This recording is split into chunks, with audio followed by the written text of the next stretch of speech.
What was the Iron Curtain during the Cold War? Buckle up for a brisk tour through the Iron Curtain, the Cold War's most famous line that wasn't a line on a map, until it was.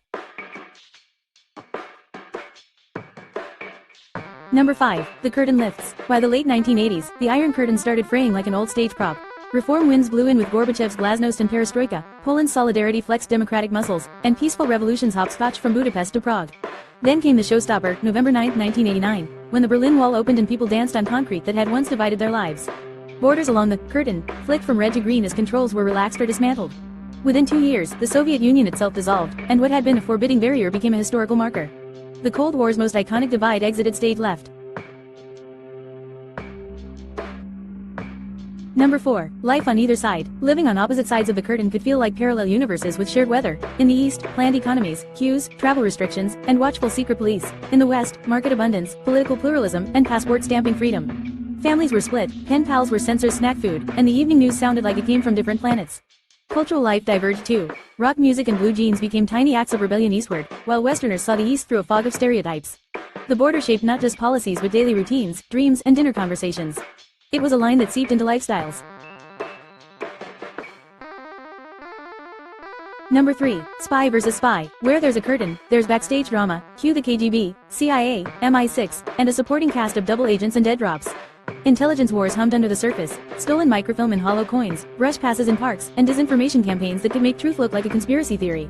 Propaganda blared from both sides, while alliances, NATO in the West and the Warsaw Pact in the East, kept the standoff military tight. Even science and sport became proxy battlegrounds for prestige. The Iron Curtain wasn't just a wall, it was a cloak for 1,000 secret stories.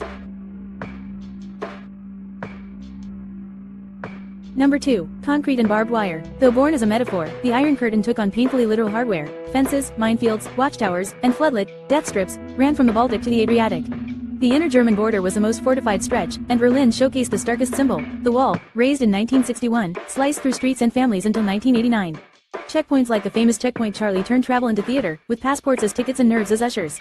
The barrier's tightness varied by country, but the message was consistent: unsanctioned movement not allowed. It turned geography into geopolitics you could stub your toe on. Number 1. A metaphor turned map. The phrase, Iron Curtain, roared into public consciousness in 1946 when Winston Churchill warned that, from Stettin in the Baltic to Trieste in the Adriatic, an Iron Curtain has descended across the continent. He wasn't describing a literal drape but an ideological, political, and military divide between the Soviet-led Eastern Bloc and the Western democracies. As the Cold War hardened, the metaphor acquired teeth, checkpoints, and guard dogs, becoming shorthand for a whole system of separation. It framed how leaders talked, how maps were drawn, and how ordinary people understood their place in history. Language set the stage, reality built the set. And that's the Iron Curtain. A metaphor that learned to walk, a border that changed history, and a reminder that sometimes the hardest lines are the ones we draw in our heads, until someone dares to erase them.